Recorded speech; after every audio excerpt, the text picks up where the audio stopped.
This may come as a surprise to you, but birds generally don't drive cars. Lack of posable thumbs, eyes on the side of their head, dumb brains, mostly tiny bodies. All good reasons why birds don't drive. Which means, in the realism stakes, this game is scoring badly. But other than this disregard for verisimilitude, how does Woody Woodface's foray into vehicular motorsports weigh up in other areas? Well, you'll just have to wait for that, because I haven't thought about Woody Woodpecker in decades, and I'm selfishly going to drag you along with me as I try to uncover who he is and why he has a laugh like a twat.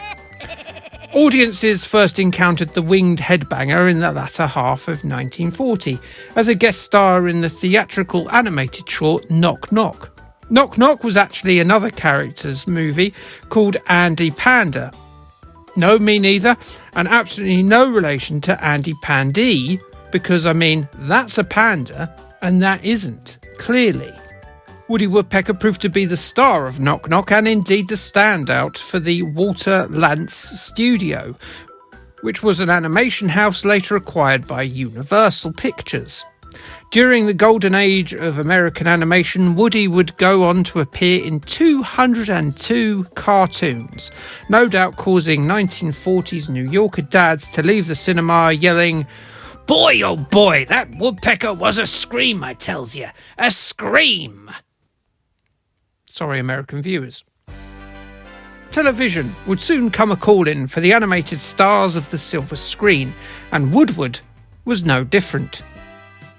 113 episodes of The Woody Woodpecker Show were aired from 1957 to 1977. There was a 1999 series imaginatively titled The New Woody Woodpecker Show that replaced the sadly departed Mel Blanc with Futurama and Ren and Stimpy star Billy West, who took over the old vocal cords for the titular bird. Woody Woodpecker was still around in that time, of course. He appeared as one of the many drawn guest stars in Who Framed Roger Rabbit. And of course, then there's the movie. Yeah, remember that? No, me neither. It was only released in Latin American countries in the theatre where Woody's appeal had endured. Other than that, it was a DVD release. It got poor reviews, but did end up actually making a profit, probably because the budget was a very low, for modern times, $10 million, which absolutely doesn't show in the CG representation of Woody. Sure it doesn't.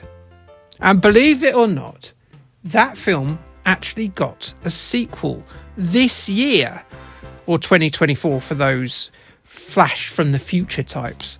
Sure, that was directly onto Netflix, but goodness gracious me, things you learn. Woody has had a few games through the years, particularly during the new Woody Woodpecker Show era, the most intriguing of which probably is this one, Woody Woodpecker Racing, published by fallen Japanese gods Konami, but actually coded in London by Cyrox Developments, latterly known as Climax London. Climax London sounds messy. Cyrox had been around a while, coding the Master System and Game Gear versions of Jungle Book and Lion King. Woody Woodpecker Racing was released in Europe and Japan in the closing months of 2000, with the US release following in 2001, and it came out on the PlayStation, the PC and the Game Boy Color. Let's quickly talk about the Game Boy Color version. This one is very different, more of a RC Pro-Am or rock and roll racing type affair, and it's fun enough. It's exactly how you'd expect it to be, with power-ups, turbo pads and twitchy top-down controlled fun and thrills.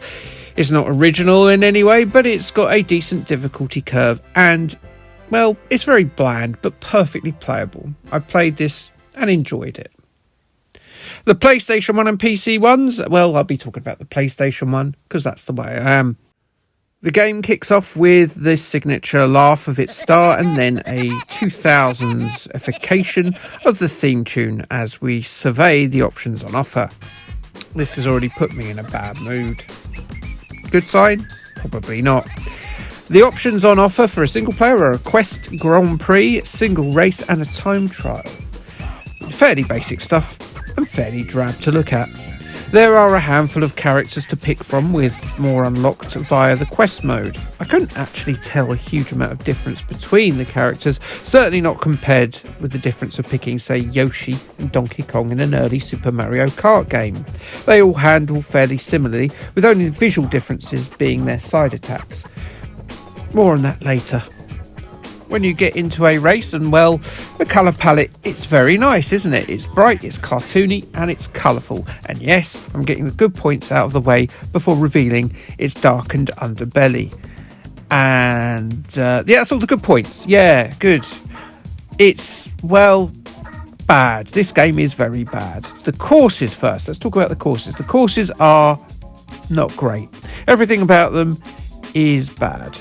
A lot of them feel like they've been repurposed from another game entirely. You'd expect them to look like the locales of a Woody Woodpecker cartoon, all vibrant colours, farmyards, that kind of thing. And certainly some of them do look like that. But the rest of them feel like they've been taken out of a real-world based arcadey racer, particularly the ones that are named after countries like Brazil or Italy. They feel a little bit incongruous, but maybe that's just me and I'm being a bit too harsh. There's nothing particularly interesting to see off the track, but worse than this, they don't actually play very well. There's a solid nature to the walls that even though some of them look like ramps, they aren't actually ramps, and you'll just hit a dead stop when you hit them, allowing everyone to careen past you. What's more, there's sharp corners all around the place, and you'll have to do your little drifty slidey thing by hitting the brake button on a corner. And this feels bad as well. It's too rigid in its feel. It lacks the smooth flow of the better examples of the genre. You get power-ups on the course too, with the usual turbo boosts, forward and back attacks. These aren't your only form of defence though, as you have the previously mentioned side attacks. When an enemy draws level with you, you can swing out a weapon, or your head if you're Woody, to give them a cheeky slap. Then they'll spin and fall in your wake. Ha ha ha ha. Only they can do the same to you. And they will do. A lot. See, the biggest problem with Woody Woodpecker is that it's hard. No, that's not right. Woody Woodpecker is extremely difficult. No, that's not right either. Woody Woodpecker is unplayable, insanely infuriatingly tough. It just makes me angry thinking about it. It doesn't matter if you learn every corner or memorise where every speed up tornado is, or even the sleep blobs that you need to avoid, because yes, they are a thing. The computer will not only keep up with you, but it will overtake you constantly. It's not even a get good kind of jobby here. It is programmed this way. I could see what they were trying for. They were trying to do a form of the rubber banding common in these sort of games that generally works quite well to keep the player involved. Only they've gone overboard with this and turned it sinister. It is a game that will squeeze every sort of mirth out of you, that will make you invent new swear words because of how desperately unfair it is. Every race you play with this, from the first time you play it to the last time you play it, which won't be long, is a race of luck. Can you squeeze in front of Wally Walrus and Chilly Willy, yes, Chilly Willy, on the last corner before the usual AI cheating boosts them right past you? Probably you won't. Does that sound fun? It is not. Then you've got the irritating sound clips stoking more anger out of you as they fire at you in machine gun fashion. You know that laugh? You'll hear that laugh a lot. To progress in quest mode, you need to finish first. Not second, not third, first. You'll be there a while, having a miserable time of it. Konami have published themselves a dog of a kart race here, which actually feels like the license deserves. Because, I mean, he's largely charmless, isn't he? And do you recognise any of his opponents? I'm sure that some people will do. But we're not looking at the memorable, sort of ingrained memories given to us by Disney or Looney Tunes, Hanna-Barbera's Brightest Lights, or the Muppets here, are we? And speaking of the Muppets, just go and play their kart racer, which I reviewed back in March. You can see a link to it probably above. Or Crash Team Racing on your PlayStation 1. Or go and play on an N64, which are better ones, to be honest. There's better gameplay, presentation and options on offer, and the difficulty isn't on par with trying to set fire to ice or stroke a wasp. An utterly miserable experience. Piss off, piss off, twat! IGN gave it a look in November 2000, saying it is only for a die-hard Woody Woodpecker fan that just has to have everything with a woodpecker's face on it. If not, there's no reason for you to pick up this game. There are plenty of other kart racers on the system that are simply more enjoyable to play. A 3 out of 10 from them. CMVG reviewed it at the same sort of time and correctly pointed out what 7-year-old has actually seen a Woody Woodpecker cartoon. The licence seems obsolete. And this is me here. Remember, this is a review from a quarter of a decade ago. This wouldn't matter if it was a half-decent game, but this lacks any original ideas and pales in comparison with other PlayStation Mario Kart clones, let alone the big boys on the old N64. 1 out of 10 was their verdict. At the beginning of this review, I said birds generally don't drive cars, and by cracky, this game has proved to me that they really, really shouldn't start.